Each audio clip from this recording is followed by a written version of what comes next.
행복하게 일하고 싶으신가요? 행일사와 함께하면 그 길이 보입니다. 안녕하세요, 구독자 여러분. 행일사 리포터 김윤진입니다. 오늘은 대기와 폐기물 속 문제를 진단하고 처방까지 내리는 환경 전문 의사와도 같은 분을 모셨습니다. 저는 사이버 출판사와 성원당에서 환경기사 및 환경산업기사 수험서를 출간하고 동영상 강의를 하고 있어 행복한 서성석입니다. 이번에는 시험 준비 방법에 대해 여쭤볼게요. 두 기사 시험은 어떤 분들이 준비하면 좋을까요? 네, 크게 네 가지 루트가 있는데요. 이제 하나는 환경 관련 학과 졸업자 및 졸업 예정자가 볼 수 있습니다. 4년제 대학 졸업자 또는 졸업 예정자 볼 수 있고요. 3년대 전문대 졸업자는 실무 경력 1년 이상이 있어야 되고요. 2년제 전문대 졸업자는 실무 경력 2년 이상이 있어야 됩니다. 그다음에 기술 자격을 가지고 있는 분들도 볼 수 있는데요. 동일 또는 유사 분야 기사 자격증이 있으면 가능하고요.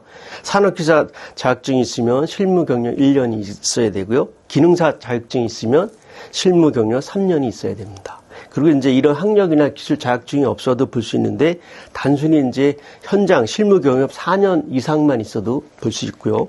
그다음에 기타로 환경은행제를 통해서 106학점 이상 취득해도 시험에 응시할 수가 있습니다. 그러니까 마음만 먹으면 시험에 응시할 수 있는 길은 많이 있습니다. 취업을 위해서 두 자격증 중 어떤 자격증을 취득하는 게 좋을까요? 네, 자신이 일단 하고 싶은 분야가 무엇인지를 먼저 결정하는 게 중요할 것 같고요. 그래서 아까도 얘기했듯이 깨끗하게 대기를 관리하고 싶다면 대기환경 기사를 따는 게 맞고요. 난 더러운 폐기물을 빨리 처리하고 싶다. 이쪽에 관심이 갖고 싶다면 폐기물 처리 기사를 따면 좋습니다.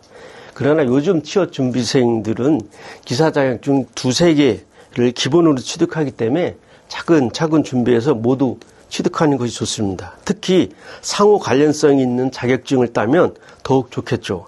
그러니까 대기환경 기사는 폐기물 처리 기사와 연관성이 상당히 깊고요. 수질환경 기사는 상하수도 기사와 연관성이 많습니다. 실무적으로 봤을 때도 두 자격증의 내용이 모두 필요한 부분이 있을 것 같은데요. 준비를 단단히 해서 두 가지 모두 합격해 경쟁력을 갖추는 게 좋다고 볼 수 있을까요? 그럼요.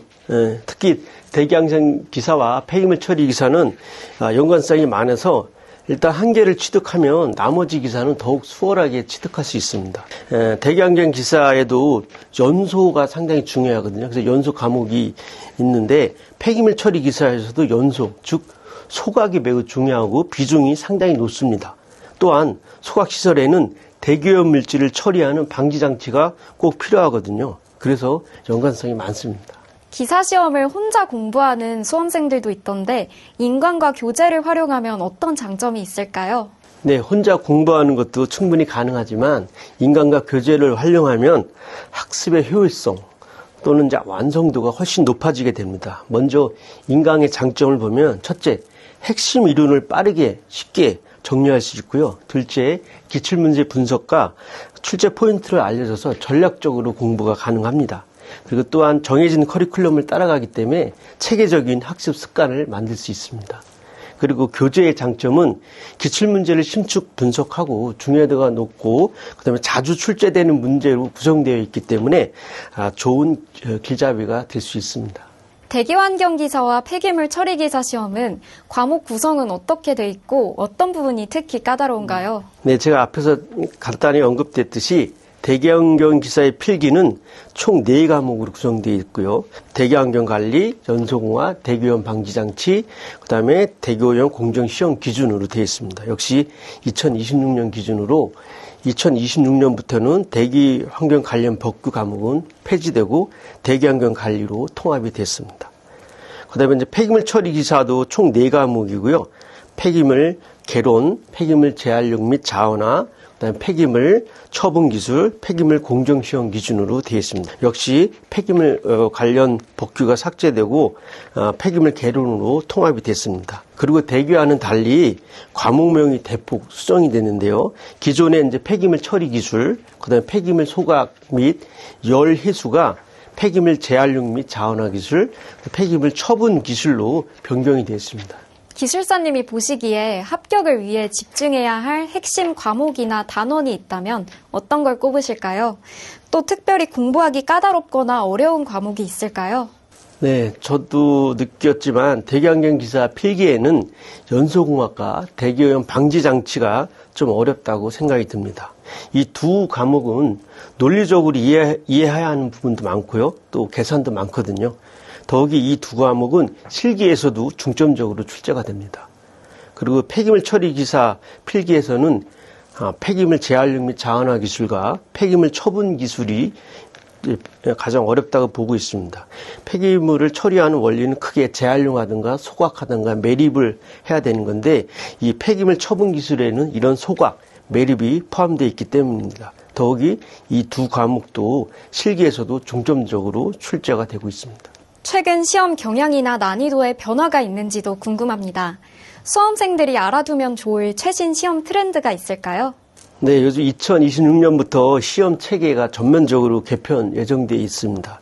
그래서 출제 경향이라든지 기술 중심 문제가 강화되고 환경관리, 실무가 반영하는 등 실무형 문제를 좀 확대하고 있는 것이 현재 최근 시험 트렌드라고 보시면 되겠습니다. 합격자들이 공통적으로 가지고 있는 공부 습관이나 전략에는 어떤 것들이 있을까요? 그래서 합격하신 분들을 보면 기본적으로 기출문제를 중심적으로 학습을 하고 있고요. 그 다음에 시간이 그렇게 많지 않기 때문에 효율적인 시간 관리를 하고 있고, 그 다음에 핵심 이론과, 그 다음에 자주 나오는 문제를 반복해서 풀고, 그 다음에 이제 긍정적인 마인드 등이 좀 있어서 합격을 하는 것 같습니다. 시험을 준비하면서 이론 공부 외에도 꼭 해두면 좋은 실습이나 현장 경험에는 어떤 것들이 있을까요? 네, 우리가 책으로만 공부하는 것보다 환경 관련 뉴스나 영상들을 시청하면서 평소에 관심을 가지는 것이 좋은 것 같은데요. 학계에서는 산학 협력 프로그램들이 있는데 그런 것들을 통해서 현장 실습이나 견학 등의 어떤 기회가 주어질 때 적극적으로 참여하는 것도 좋다고 생각합니다. 실제로 보고 경험해 보면 자연스럽게 지식이 암기되고 스며드는 효과가 있는 것 같습니다. 기술사님께서 공부하실 때 가장 힘들었던 순간은 언제였고 그 고비를 어떻게 극복하셨는지도 궁금합니다. 네, 여러분들도 마찬가지지만 저도 시험 공부를 하다 보면 고비가 있거든요. 그래서 그 고비가 이제 심한 것도 있고 아니면 이제 쉬운 것도 있는데 좀 쉬운 고비 같은 경우는 그냥 간단하게 주변에 나가서 산책을 하던가 아니면 둘레길 있으면 둘레길 걸으면서 좀 마음을 좀 진정을 했고요.